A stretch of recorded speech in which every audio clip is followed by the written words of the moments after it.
ആദ്യം പോകുന്നത് ഇസ്രായേലിലേക്കാണ്. അവിടെ ഇസ്രായേലിലെ പ്രധാന ആണവ ഗവേഷണ കേന്ദ്രങ്ങൾ ലക്ഷ്യമാക്കി ഇറാന്റെ മിസൈൽ ആക്രമണമുണ്ടായി. ദിമോണ, അരാദ് എന്നീ നഗരങ്ങളിൽ വലിയ നാശനഷ്ടമാണ് റിപ്പോർട്ട് ചെയ്യപ്പെട്ടത്.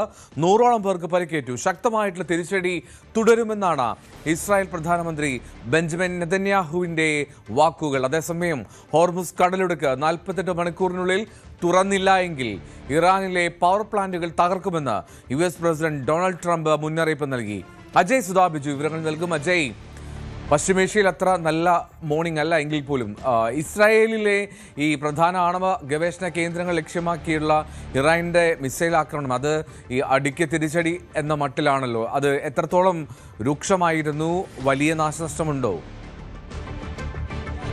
ഒരു നാശനഷ്ടം തന്നെയാണ് ഈ രണ്ട് ഇസ്രായേലിന്റെ തെക്കൻ നഗരങ്ങളിലും റിപ്പോർട്ട് ചെയ്തത്. നിരവധി കെട്ടിടങ്ങൾക്ക് ഉൾപ്പെടെ നാശനഷ്ടങ്ങൾ സംഭവിച്ചു. നിരവധി പേർക്കാണ് പരിക്കേറ്റത്. നിലവിൽ പുറത്തു വന്നിട്ടുള്ള കണക്കുകൾ പ്രകാരം ഏതാണ്ട് 100ലധികം പേർക്ക് പരിക്കേറ്റതായിട്ടാണ് വിവരം. ഇതിൽ 88 പേരെ ഗുരുതരാവസ്ഥയിൽ വിവിധ ആശുപത്രികളിൽ പ്രവേശിപ്പിച്ചിട്ടുണ്ട്. പലരുടെയും നില അതീവ ഗുരുതരം തന്നെയാണ് എന്നാണ് പുറത്തു വരുന്ന റിപ്പോർട്ടുകൾ. ഇപ്പോൾ സ്ക്രീനിൽ കാണാം തെക്കൻ ഇസ്രായേൽ നഗരങ്ങളിൽ നടന്നിട്ടുള്ള ആക്രമണത്തിന്റെ തോത് എത്രമാത്രമാണ്. നിരവധി കെട്ടിടങ്ങൾ ഉൾപ്പെടെ നിലം പൊത്തുന്ന ഒരു സ്ഥിതിയുണ്ടായി. കടുത്ത രീതിയിലുള്ള ആക്രമണമായിരുന്നു.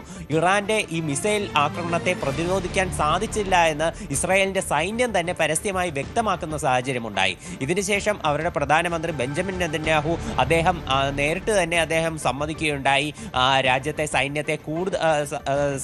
സൈന്യത്തിന്റെ സംവിധാനങ്ങളെ കൂടുതൽ ശക്തമാക്കും, ശക്തമായി തന്നെ തിരിച്ചടികൾ തുടരും, ശത്രുക്കൾക്ക് നേരെയുള്ള ആക്രമണം അത് ഇനിയും മുന്നോട്ട് പോകും എന്ന് ബെഞ്ചമിൻ നെതന്യാഹു ഇതിനുശേഷം വ്യക്തമാക്കുകയുണ്ടായി. അതുമാത്രമല്ല, ജനങ്ങൾക്ക് കർശന നിർദ്ദേശം നൽകിയിട്ടുണ്ട്. സൈന്യത്തിന്റെ കൃത്യമായിട്ടുള്ള നിർദ്ദേശങ്ങൾ പാലിച്ചു വേണം മുന്നോട്ട് പോകാൻ. അതുമാത്രമല്ല, രാജ്യത്തെ എല്ലാ സ്കൂളുകളുടെയും പ്രവർത്തനം നിലവിൽ താൽക്കാലികമായി വയ്ക്കുകയാണ് എന്ന് അറിയിച്ചിട്ടുണ്ട്. അതുമാത്രമല്ല, 50ലധികം ജനങ്ങൾ കൂടുന്ന എല്ലാതരം സമ്മേളനങ്ങളും ഉടൻ തന്നെ ബാൻ ചെയ്യണം എന്ന് അറിയിച്ചിട്ടുണ്ട്. ഇനി മുതൽ അത്തരം സമ്മേളനങ്ങളൊന്നും പ്രത്യേക അനുമതിയില്ലാതെ കൂടാൻ പാടില്ല. അത് പ്രൊട്ടക്റ്റഡ് ആയിട്ടുള്ള ചില മേഖലകളിൽ മാത്രം ഇത്തരം സംവിധാനങ്ങൾ അത് അനുവദിക്കാം എന്നുള്ള നിലപാടാണ് നിലവിൽ ഇസ്രായേൽ സർക്കാർ സ്വീകരിച്ചിട്ടുള്ളത്. അപ്പോൾ അത്ര കടുത്ത സാഹചര്യം തന്നെ അവിടെ ഉണ്ട് എന്നാണ് നമുക്ക് മനസ്സിലാകുന്നത്. ഇപ്പോൾ ഇറാൻ ഈ ആക്രമണത്തിനായി ഉപയോഗിച്ചിട്ടുള്ളത് 2 സ്റ്റേജ് ബാലിസ്റ്റിക് മിസൈലാണ് എന്നാണ് വിവരം ലഭിച്ചിട്ടുള്ളത്. ഇത് ഇറാന്റെ അത്യാധുനികമായിട്ടുള്ള ഒരു മിസൈൽ ശേഷിയെ കൂടിയാണ് സൂചിപ്പിക്കുന്നത്. US പല ആവർത്തി എടുത്തു പറഞ്ഞിട്ടുള്ള ഒരു കാര്യമാണ് ഇറാന്റെ മിസൈൽ സംവിധാനങ്ങളെ പൂർണ്ണമായി ഇല്ലാതാക്കി എന്നുള്ളത്. ട്രംപിന്റെ ഇന്നലെ പുറത്തു വന്ന ഒരു പോസ്റ്റ് ഉണ്ടായിരുന്നു. അതിൽ തന്നെ US അവരുടെ ലക്ഷ്യങ്ങളെല്ലാം കണ്ടു കഴിഞ്ഞു, ഇറാന്റെ എല്ലാ മിസൈൽ സംവിധാനങ്ങളെ നശിപ്പിച്ചു എന്നാണ് US അവകാശപ്പെട്ടത്. എന്നാൽ ഈ 2 സ്റ്റേജ് ബാലിസ്റ്റിക് മിസൈൽ ഉപയോഗിച്ചുകൊണ്ട് ഇസ്രായേലിന്റെ ലോകത്തിലെ ഏറ്റവും വലിയ ഡിഫൻസ് സിസ്റ്റമുള്ള ഇസ്രായേലിന്റെ സൈന്യത്തിന്റെ കണ്ണുവെട്ടിച്ച് നടന്ന ഈ ആക്രമണം അത് തീർച്ചയായിട്ടും ലോകരാജ്യങ്ങളെ ഒന്നാകെ ഞെട്ടിച്ചിരിക്കുകയാണ്. അത് മാത്രമല്ല, ഇറാനിലെ പല നേതാക്കളും അവകാശപ്പെടുന്നത് പോലെ അവരുടെ ആ ഒരു അത്യാധുനികമായിട്ടുള്ള മിസൈൽ സംവിധാനത്തിന്റെ ഒരു തോത് അത് എത്രമാത്രമാണ് എന്നതിൻ്റെ ഒരു അടയാളം കൂടിയായി മാറിയിരിക്കുകയാണ് ഈ ആക്രമണം. ഇത് ഇസ്രായേലിലുള്ള ഒരു പ്രധാന ആണവ ഗവേഷണ കേന്ദ്രം സ്ഥിതി ചെയ്യുന്ന ഒരു കേന്ദ്രത്തിന് സമീപമുള്ള 2 നഗരങ്ങളിലായിരുന്നു ആക്രമണം. ദിമോണ, അരാദ് എന്നീ നഗരങ്ങളിലായിരുന്നു ആക്രമണം നടന്നത്. ഇതിൽ ദിമോന എന്ന നഗരത്തിലുള്ള ആക്രമണമായിരുന്നു ഏറ്റവും രൂക്ഷമായിരുന്നത്. ഇവിടെയാണ് ഏറ്റവും കൂടുതൽ പേർക്ക് പരിക്കേറ്റതായിട്ട് വിവരമുള്ളത്. ഈ ഇറാനകത്തുള്ള ഒരു നാറ്റ്സ് ന്യൂക്ലിയർ ഫെസിലിറ്റിയിൽ നടന്ന ആക്രമണമുണ്ട്. അത് കടുത്ത രീതിയിൽ അന്താരാഷ്ട്ര തലത്തിൽ തന്നെ ചർച്ചയായിട്ടുള്ള ആക്രമണമാണ്. എന്നാൽ ഇവിടെ മറ്റ് ആണവ ചോർച്ചയൊന്നും ഉണ്ടായിട്ടില്ല എന്നുള്ള റിപ്പോർട്ടുകൾ ഉണ്ടായിരുന്നു. അപ്പോൾ ഈ നാറ്റ്സ് ന്യൂക്ലിയർ ഫെസിലിറ്റിയിൽ നടന്ന ആക്രമണത്തിന് തിരിച്ചടിയായിട്ടാണ് നിലവിൽ ഇസ്രായേലിലുള്ള ഈ ആണവ ഗവേഷണ കേന്ദ്രത്തിന് നേരെ ആക്രമണം നടന്നിട്ടുള്ളത്. എന്തായാലും ഈ ഗവേഷണ കേന്ദ്രത്തിൽ മറ്റ് നാശനഷ്ടങ്ങൾ അധികം റിപ്പോർട്ട് ചെയ്തിട്ടില്ല. ഇവിടെ ഒരു ആണവ ചോർച്ചയൊന്നും നിലവിൽ റിപ്പോർട്ട് ചെയ്തിട്ടില്ല. അത്തരം കാര്യങ്ങളൊന്നും അറിയാൻ സാധിച്ചിട്ടില്ല എന്നതാണ് വിവരം സൂചിപ്പിക്കുന്നത്. ഇസ്രായേലിന്റെ പ്രതിരോധ മന്ത്രി വ്യക്തമാക്കുന്ന കാര്യമെന്ന് പറയുന്നത് യുദ്ധം ഉടനൊന്നും അവസാനിക്കാൻ പോകുന്നില്ല, ശക്തമായിട്ടുള്ള തിരിച്ചടികൾ അത് ശത്രുക്കൾക്ക് നേരെ തുടരും എന്ന് തന്നെയാണ് ഇസ്രായേലിന്റെ പ്രതിരോധ മന്ത്രി വ്യക്തമാക്കുന്നത്.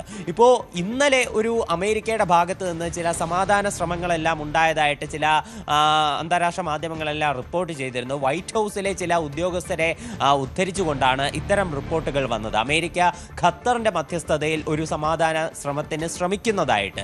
എന്നാൽ ഈ ആക്രമണം നടന്നതിന് ശേഷം അമേരിക്ക തങ്ങളുടെ നിലപാട് മാറ്റി എന്ന് വേണം നമുക്ക് മനസ്സിലാക്കാൻ. അതിന് പുതിയ തെളിവായിരിക്കുന്നത് ട്രംപിന്റെ ഒരു ട്രൂത്ത് സോഷ്യൽ പോസ്റ്റ് തന്നെയാണ്. ഈ പോസ്റ്റിൽ ട്രംപ് പറയുന്നത് 48 മണിക്കൂർ സമയം ഇറാന് നൽകുന്നു, 48 മണിക്കൂറിനകം ഹോർമുസ് കടലിടുക്ക് തുറക്കണം, ഇല്ലെങ്കിൽ ഇറാനകത്തുള്ള എല്ലാ പവർ പ്ലാന്റുകളും കേന്ദ്രീകരിച്ച് തങ്ങൾ ആക്രമണം നടത്തും എന്നാണ് ട്രംപ് പറഞ്ഞിരിക്കുന്നത്.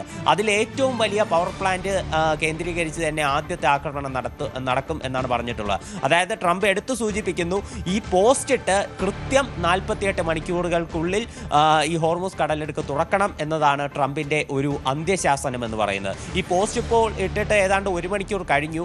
അപ്പോൾ ഇനി 48 മണിക്കൂർ 2 ദിവസത്തെ സമയമാണ് ഇറാന് നൽകിയിരിക്കുന്നത്. അതിനകത്ത് ഹോർമുസ് തുറക്കണമെന്നതാണ് ട്രംപിന്റെ നിർദ്ദേശം. എന്നാൽ ട്രംപ് ഇവിടെ ഒരു മലക്കം മറിച്ചിൽ നടത്തുന്നത് നമുക്ക് കാണാൻ സാധിക്കും. കാര്യം കഴിഞ്ഞ ദിവസം അദ്ദേഹം ഒരു എക്സ് പോസ്റ്റിലൂടെ, അത് അദ്ദേഹത്തിന്റെ ട്രൂത്ത് സോഷ്യലിൽ ഇപ്പോഴും ടാഗ് ചെയ്തിട്ടുണ്ട്. ഏറ്റവും അദ്ദേഹത്തിന്റെ അക്കൗണ്ട് തുറക്കുമ്പോൾ തന്നെ ആദ്യം കാണാൻ സാധിക്കുന്നത് ആ പോസ്റ്റാണ്. അതിൽ അദ്ദേഹം പറഞ്ഞിട്ടുള്ളത് ഇറാന് നേരെയുള്ള സൈനിക നടപടികൾ അവസാനിപ്പിക്കാൻ വേണ്ടിയിട്ടുള്ള ആലോചനയിലാണ്. US തങ്ങളുടെ ലക്ഷ്യങ്ങൾക്ക് അരികിലെത്തിക്കഴിഞ്ഞു. അതുമാത്രമല്ല ഹോർമുസിന്റെ സുരക്ഷ അത് US-ന്റെ ഉത്തരവാദിത്തമല്ല. ഇതുവഴി ഹോർമുസ് കടലിടുക്ക് വഴി US യാതൊരു വ്യാപാരവും നടത്തുന്നില്ല. ഇത് അതുവഴി വ്യാപാരം നടത്തുന്ന മറ്റ് രാജ്യങ്ങളുടെ, പ്രധാനമായിട്ടും ഏഷ്യൻ രാജ്യങ്ങളുടെയും യൂറോപ്യൻ രാജ്യങ്ങളുടെയും ഉത്തരവാദിത്തമാണെന്ന് ട്രംപ് ഇന്നലെ പറഞ്ഞിരുന്നു. അതിൽ നിന്ന് നേരെ വിപരീതമായിട്ടുള്ളൊരു കാര്യമാണ് ഇന്ന് അദ്ദേഹം പോസ്റ്റ് ഇട്ടിരിക്കുന്നത്. അതായത് ഹോർമുസ് ഉടൻ തുറക്കണം, ഇല്ലെങ്കിൽ US ആക്രമണം നടത്തും എന്നതാണ് ട്രംപ് ഇന്ന് പറഞ്ഞിട്ടുള്ളത്. എന്തായാലും ഇസ്രയേലിൽ നടന്നിട്ടുള്ള ഈ ആക്രമണമാണോ ട്രംപിന്റെ മനംമാറ്റത്തിന് കാരണമായിട്ടുള്ളത് എന്നുള്ളത് വ്യക്തമല്ല. എന്തായാലും ബെഞ്ചമിൻ നെതന്യാഹു ശക്തമായി തന്നെ ഈ ആക്രമണത്തെ അപലപിക്കുന്നു. അദ്ദേഹം പറഞ്ഞത് ഇസ്രയേലിന് ഇന്നൊരു നല്ല ഈവനിങ് ആയിരുന്നില്ല, ഇത് ശക്തമായിട്ടുള്ള വളരെ മോശം രീതിയിലുള്ള ആക്രമണമാണ് നടന്നത്. അവിടെയുള്ള സാധാരണ ഡിഫൻസ് ഫോഴ്സിൻ്റെ ഉൾപ്പെടെ ശക്തി അത് കൂടുതൽ മുന്നോട്ട് കൊണ്ടുപോകും എന്നുൾപ്പെടെ നെതന്യാഹു പറഞ്ഞു. മാത്രമല്ല യുദ്ധം കൂടുതൽ ദിവസം നീളും എന്നതിൻ്റെ സൂചനകളാണ് ഇസ്രയേലിൻ്റെ അധികൃതരുടെ ഭാഗത്തു നിന്ന് ലഭിക്കുന്നത്. എന്തായാലും ഇത് ഒരു ആശങ്കപ്പെടുത്തുന്ന സാഹചര്യം തന്നെയാണ്. ഈ ആക്രമണം നടന്നതിന് പിന്നാലെ ടെഹ്റാനിലുള്ള സർക്കാർ കേന്ദ്രങ്ങൾ ലക്ഷ്യമാക്കി ഇസ്രായേൽ ആക്രമണം നടത്തിയതായിട്ട് IDF സ്ഥിരീകരിച്ചിട്ടുണ്ട്. എന്തായാലും അതിപ്പോൾ നിലവിൽ പുറത്തു വന്നിട്ടുള്ള ഒരു മുന്നറിയിപ്പാണ്. ഇതിൻ്റെ മറ്റ് നാശനഷ്ടങ്ങൾ വിവരങ്ങളൊന്നും നമുക്കിതുവരെ ലഭ്യമായിട്ടില്ല. ടെഹ്റാനിലെ സർക്കാർ കേന്ദ്രങ്ങൾ ലക്ഷ്യമാക്കി ആക്രമണം നടത്തി എന്നൊരു മുന്നറിയിപ്പാണ് നിലവിൽ IDF പുറപ്പെടുവിച്ചിട്ടുള്ളത്. അതേസമയം ഹോർമുസ് കേന്ദ്രീകരിച്ച് ഇപ്പോഴും ആക്രമണങ്ങൾ നടക്കുന്നതായിട്ട് നമുക്ക് വിവരങ്ങളുണ്ട്. UK മാരിടൈം ട്രേഡ് ഓപ്പറേഷൻസ് നിലവിലൊരു ആക്രമണം UAE-യുടെ തീരത്ത് നിന്ന് 11 നോട്ടിക്കൽ മൈൽ അകലെ റിപ്പോർട്ട് ചെയ്തിട്ടുണ്ട്. ഒരു വലിയ കണ്ടെയ്നർ കാരിയർ ആക്രമിക്കപ്പെട്ടു എന്നാണ് വിവരമുള്ളത്. എന്നാൽ ഇതിലെ ക്രൂ മെമ്പേഴ്സ് എല്ലാവരും സുരക്ഷിതമാണെന്നും UK മാരിടൈം ട്രേഡ് ഓപ്പറേഷൻസ് അറിയിക്കുന്നുമുണ്ട്. അതുപോലെ തന്നെ ഖത്തറിൽ ഒരു ഹെലികോപ്റ്റർ ക്രാഷ് ചെയ്തതായിട്ടുള്ള വിവരമുണ്ട്. ഇതിന് വേണ്ടിയിട്ടുള്ള തിരച്ചിൽ നടക്കുകയാണ്. ഒരു ടെക്നിക്കൽ മാൽഫങ്ഷൻ നടന്നത് കാരണമാണ് ഇത്തരമൊരു ഹെലികോപ്റ്റർ ക്രാഷ് ഉണ്ടായതെന്നാണ് വിവരം. ഈ ഹെലികോപ്റ്റർ ആക്രമിക്കപ്പെട്ടതായിട്ടുള്ള തെളിവുകളൊന്നും നമുക്ക് ലഭ്യമായിട്ടില്ല. അതുപോലെ തന്നെ IRGC അവകാശപ്പെടുന്നത് കുവൈറ്റിലുള്ള അലി അൽ സലീം എയർബേസും അതുപോലെ തന്നെ UAE-യിലുള്ള അൽ മിനാബ് അതുപോലെ തന്നെ അൽ ദഫ്ന എയർബേസുകളിൽ ആക്രമണം നടത്തി എന്നാണ് IRGC അവകാശപ്പെടുന്നത്. 200-ലധികം പേരെ ഈ ആക്രമണങ്ങളിലൂടെ വധിച്ചതായിട്ടും IRGC അവകാശപ്പെടുന്നു. എന്നാൽ ഇതിൽ നിന്ന് US ആണ് ഈ കേന്ദ്രങ്ങൾ ഉപയോഗിച്ചു വന്നിരുന്നത്. എന്നാൽ ഇതിൽ US-ന്റെ ഭാഗത്ത് നിന്ന് മറ്റ് സ്ഥിരീകരണമൊന്നും ഉണ്ടായിട്ടില്ല. ചിലപ്പോൾ ഈ US ഉപയോഗിച്ചു വന്നിരുന്ന മിഡിൽ ഈസ്റ്റിലെ ഈ പ്രധാന എയർബേസുകളിലേക്ക് നടന്ന ആക്രമണവും ഇസ്രായേലിലേക്ക് നിലവിൽ നടന്നിട്ടുള്ള ഈ ശക്തമായിട്ടുള്ള തിരിച്ചടി, ഇത് രണ്ടും ചിലപ്പോൾ ട്രംപ് ഈ പുതിയ പ്രസ്താവനയ്ക്ക് കാരണമായിട്ടുണ്ടാകാം എന്നാണ് നമുക്ക് കരുതേണ്ടത്.